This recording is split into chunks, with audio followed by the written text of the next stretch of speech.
Hello students, today we are continuing with biology class 12th new syllabus chapter number 6 part 2. Okay, plant water relation part 2, that means it is the second lecture of this chapter, that is plant water relations. In this chapter, in our last lecture, we have studied introduction and we have studied the properties of water molecule. So let's move further today. Today we are going to study about water absorbing organ. Okay, we are going to study about water absorbing organ. Now everybody, you can see this diagram that is there on the slide. Okay, water absorbing organ, the organ that absorbs water, that means roots. Okay, you can see this diagram, which is the water absorbing organ. Roots are the water absorbing organ. Root is the main organ of water and mineral absorption. We can say that roots are the main organ of water and mineral absorption. Both water and mineral are absorbed by roots.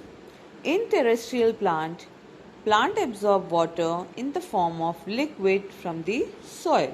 Okay, in the terrestrial plant, that means the plants that are present on lands. In those terrestrial plants are absorbing water in the form of liquid from the soil. Okay, next is in epiphytic plant. Now what do you mean by epiphytic plant? Epiphytic plant means the plants which grows on the other plant. In epiphytic plants like orchids absorb water vapor from air with the help of epiphytic roots. And these epiphytic roots have a special tissue that is called velamen. And with the help of this velamen tissue, they absorb the water from the air. Okay, in the form of water vapor. It is because epiphytic plants are present on some other plants. So, these epiphytic plants are growing on the other plants. So, they cannot grow their roots deep in the soil.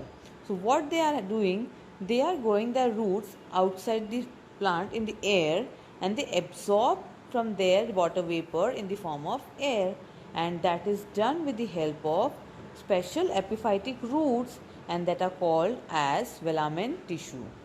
Okay.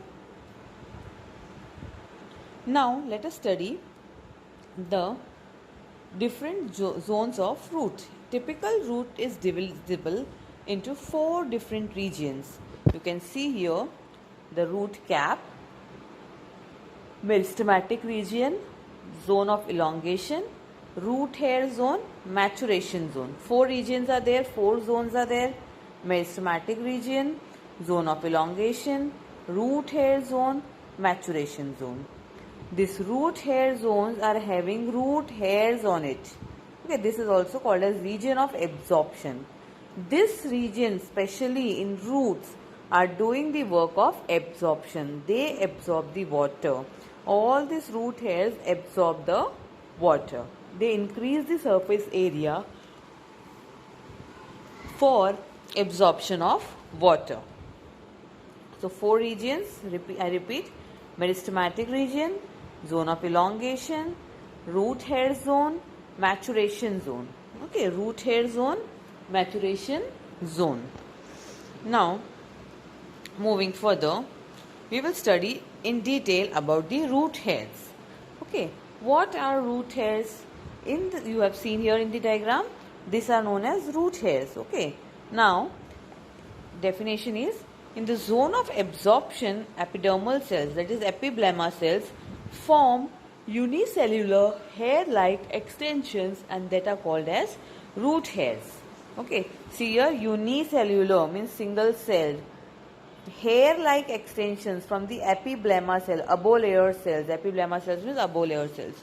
Okay, such unicellular cells are called as root hairs. Now we will study the structure of root hair. This is one root hair, students. Okay, here we will study the structure of each single root hair in detail. Root hair is cytoplasmic extension of epiblema cells. we can say that it is the cytoplasmic extension of epiblema cell. Each root hair may be approximately 1 to 10 mm long and tube-like structure. You can see here the size of root hair is 1 to 10 mm long and it is tubular in shape. The shape is tubular. You can see this in the diagram. The size of single root hair, each root hair is 1 to 10 mm, 1 to 10 millimeter long, and the shape of root hair is it is tubular in shape. Okay, it is colorless, unbranched, short-lived and very delicate. You can see here that root hair is having no color, no branches are present here. Okay, and it is very delicate and short-lived. That means they don't have more lifespan. They easily degrade. Okay. Root hairs are colorless, unbranched, short-lived and very delicate. It has large central vacuole that is surrounded by a thin film of cytoplasm, plasma membrane and a thin cell wall which is two-layered. See here, it is having a large central vacuole. This is the vacuole region. Very large vacuole is present. Surrounding this vacuole is cytoplasm. You can see here cytoplasm, cell membrane also known as plasma membrane and cell wall. This cell wall is divided into two layers. Okay, cell wall is divided into two layers.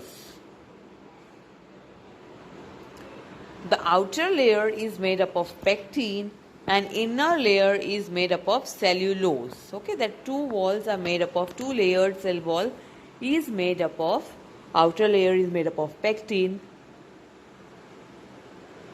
and inner layer is made up of cellulose. This cell wall is freely permeable, but plasma membrane is selectively permeable. You can see here, cell wall is freely permeable. That means it allows everything to get inside this membrane. It allows everything. It is freely permeable. That means it allows everything. It does not stop anything to get inside it. But the plasma membrane, that the second layer that is present, it is selectively permeable. It won't allow anything to get inside the root hairs. Okay, it will select, it will allow only few things, selective things to get inside the root hairs. Okay, so it is known as cell wall is freely permeable and cell membrane that or plasma membrane is selectively permeable. Okay, so I repeat here the structure of root hair. Each root hair, students, is the cytoplasmic extension. You can see here cytoplasmic extension. Okay, it is the cytoplasmic extension. Each root hair is 1 to 10 mm in length and tubular in shape. Okay, tubular in shape. Root hairs are having it is colorless, unbranched. Okay, you can see there is no color, no branches, very delicate and very short-lived. Very delicate and very short-lived. Okay, their lifespan is very, very small. Okay, then it is having a large central vacuole which is surrounded by cell membrane and plasma membrane. Okay, and cytoplasm. Now, this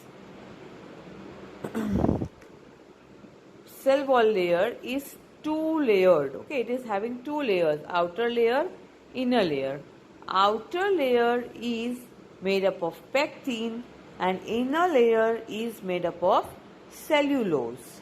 Now, this cell membrane, cell wall is freely permeable to what? Permeable, but plasma membrane, definitely mostly it is permeable to water only, because water is only going to get inside the roots. So, cell wall is freely permeable. That means it allows all the water, all the particles surrounding it to get inside this roots. But plasma membrane, that is here, okay, plasma membrane, cell membrane is selectively permeable. That means it won't allow all the amount of water and all the minerals and food, nutrition to get inside the roots. It will select the things and then it will allow them to get inside the roots. So it is known as selectively permeable. Selective things are going to get inside the roots. Okay. So cell wall is freely permeable, but cell membrane या plasma membrane is selectively permeable. So that's all with today's topic. Thank you, students. We will continue this chapter in our next lecture.